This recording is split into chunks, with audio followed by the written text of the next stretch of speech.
ሰላም ጤና ይስጥልን እንዴት ናችሁ የአሬክስ መስፍን ቤተሰቦች? እስኪ ዛሬ ደግሞ በማስቲካ ብኛ በምናኝከው ላይ የተደረገ አንድ ጥናት ከመነሻው እስከ መዳረሻው ያለውን እንመልከት። እስኪ በእውኑ ማስቲካ ማኘት በእኛ ላይ የሚያመጣው ጉዳት አለ ወይ የሚለውን እናያለን። ማስቲካ ማኘክ በሺዎች የሚቆጠሩ ማይክሮፕላስቲኮችን ሊለቅ እንደሚችል ጥናቶች ያመለክታሉ።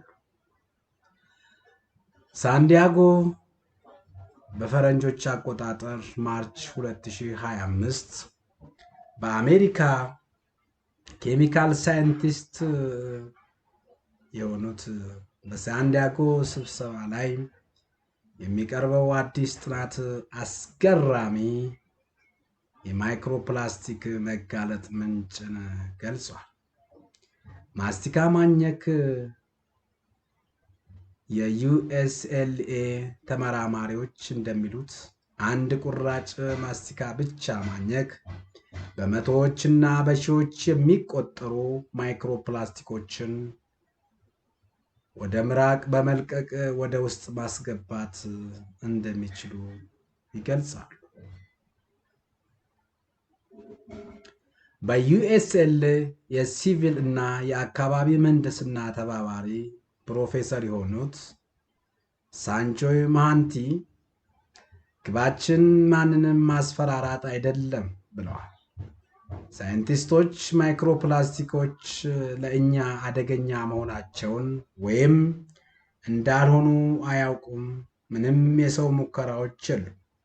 ነገር ግን አሉ በዕለት ተዕለት ሕይወት ውስጥ ለፕላስቲኮች እንድንጋለጥን እናውቃለን እና እዚህ ለመመርመር የፈለግነው ያ ነው። የማይክሮፕላስቲክን ወደ ውስጥ በማስገባት በጤና ላይ የሚደርሰው ጉዳት እርግጠኛ ባይሆንም ባለሙያዎች ጥንቃቄ ይጠቁማል። በኤንዋዩ ግሮስማን የሕክምና ትምህርት ቤት ረዳት ፕሮፌሰር የሆኑት ሊንዳ ካን ስለ ማይክሮፕላስቲክ ራሳቸውን የምናውቀው ነገር ከአሉታዊ የጤና ውጤቶች ጋር ሊዛመድ እንደሚችል እንደምናምን ያደርገናል ብለዋል። ማይክሮፕላስቲክ ከሳምባ ካንሰር፣ ከመተንፈሻ አካላት ጋር የተያያዙ ጉዳዮች፣ የመራባት መቀነስ ኢንፈርቲሊቲ ብለን የምንጠራው እና የወሊድ ክብደት መቀነስ ጋር ተያይዘዋል። ምንም እንኳን ጥናቶች ቀጥተኛ መንስኤ ሳይሆኑ የሚታዩ ግኝቶች ብቻ ያሳያሉ። ታዲያ የጥናት ዝርዝሮችና ቁልፍ ግኝቶቹ ምንድን ናቸው ብለን ስንጠይቅ የገሞይ ምድድ ውስጥ ያለውን ማይክሮፕላስቲክ የበለጠ ለመረዳት ተመራማሪዎች 10 ታዋቂ ምርቶችን ተንትነዋል። 5 ተፈጥሯዊና 5 ሰው ሰራሽ ባህላዊ ማኘክ ማስቲካ የጎማ መሰረትን ጣፋጮችንና ጣዕሞችን ይዟል። ከተዋሃዱ ዝርያዎች ጋር ብዙውን ጊዜ በፔትሮሊየም ላይ የተመሰረቱ ፖሊመሮችን በማካተት ውጤታማ በሆነ መንገድ ፕላስቲክን ያደርጋቸዋል። በጥናቱ አንድ በጎ ፈቃደኞች ከእያንዳንዱ የምርት ስም 7 ማስቲካ በማኘክ በየ30 ሰከንድ በ4 ደቂቃ ውስጥ የምራቅ ናሙናዎችን በማቅረብ የመጨረሻ አፍን በማጠብ ሁለተኛውን ሙከራ በማይክሮፕላስቲክን የመልቀቅን መጠን ለመገምገም ለ20 ደቂቃ ማስቲካ ማኘክ ያካትታል። ስለዚህ ቁልፍ ግኝቶች ምንድን ናቸው? እነዚህ ተመራማሪዎች ምንስ አገኙ ከዚህ ምርምር ላይ ብለን ስንጠይቅ ራሳችንን በአማካይ ገሞይን ሙጫ ብለን 10 በአማካይ 100 የማይክሮፕላስቲኮች በ1 ግራም ለቋል። አንዳንድ ብራንዶች በ1 ግራም እስከ 637 ማይክሮፕላስቲኮችን ያፈሳሉ። አንድ መደበኛ የድድ ቁራጭ ከ2 እስከ 6 ግራም ይመዝናል። ይህም ማለት አንድ ቁራጭ በመቶ ሺዎች የሚቆጠሩ ማይክሮፕላስቲኮችን ሊለቅ እንደሚችል ተናግረዋል። አብዛኞቹ ማይክሮፕላስቲኮች በማኘክ በመጀመሪያዎቹ 2 ደቂቃዎች ውስጥ ይለቀቃል። በሚገርም ሁኔታ ሁለቱም ሰው ሰራሽ እና ተፈጥሯዊ ድድ ተመሳሳይ መጠን ያላቸው ማይክሮፕላስቲኮችን ለቀቁ። ተመራማሪዎች በዓመት ከ160 እስከ 180 የሚደርሱ ማስቲካዎችን ማኘክ ወደ 30,000 የማይክሮፕላስቲክ ቅንጣቶች ወደ ውስጥ ሊገባ እንደሚችል ይገምታል። ይህንን የማይክሮፕላስቲክ ተጋላጭነት እንደ ፕላስቲክ የውሃ ጠርሙሶች እና የምግብ መያዣዎች ካሉ ምንጮች ጋር ማወዳደር ፈታኝ ነው። በዩኤስኤል የዶክተሬት ተማሪ የሆኑት ሊዛ ሎ ይህን ለማነጻጸር አስቸጋሪ ነው፣ ምክንያቱም ጥናታችን በእኛ የትንታኔ መሳሪያዎች የተገደበ ነበር ብለዋል።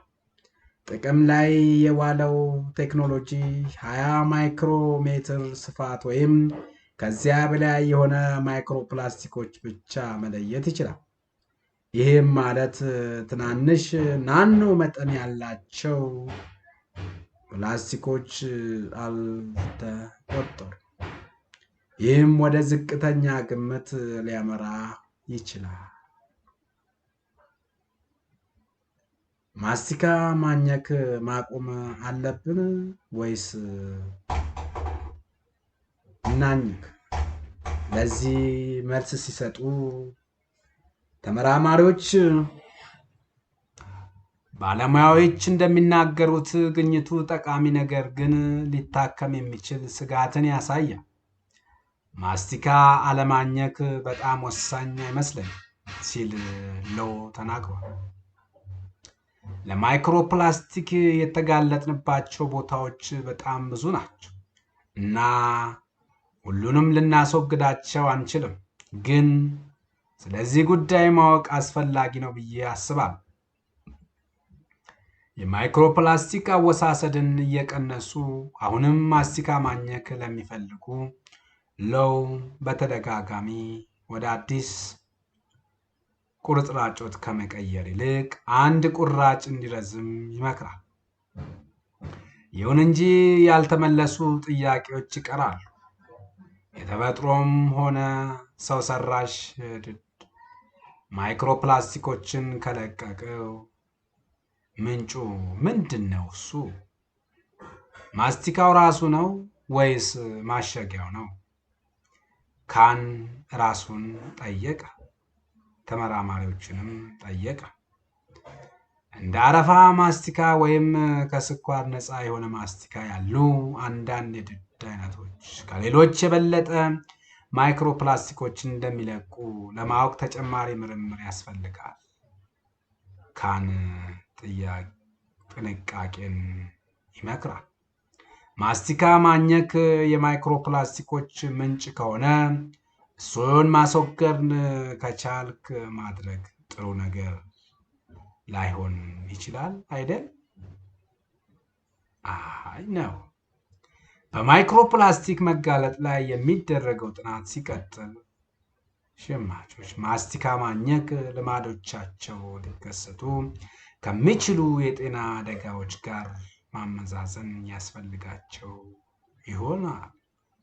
ይህ በእንዲህ እንዳለ የሳይንስ ሊቃውንት ማይክሮፕላስቲክ በሰው ልጅ ጤና ላይ ለረጅም ጊዜ ተጽዕኖችን በተሻለ ለመረዳት ቀጣይ ምርምር ማድረግ አስፈላጊ መሆኑን አበክረው ተናግረዋል።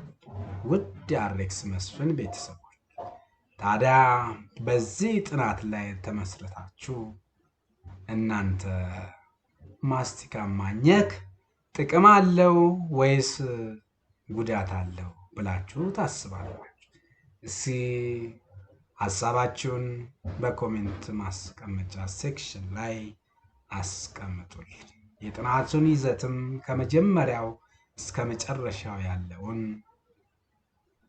ነግሬያችኋለሁ። እስካሁን ድረስ ስለተከታተላችሁኝ አመሰግናለሁ። አዲስ ከሆናችሁ ሰብስክራይብ በማድረግ ላይክ፣ ሼር በማድረግ የአሬክስ መስፍን ዩቲዩብ ቤተሰብ እንድትሆኑ ከወዲሁ ጋብዛችኋለሁ። ይቆየን። ቻው።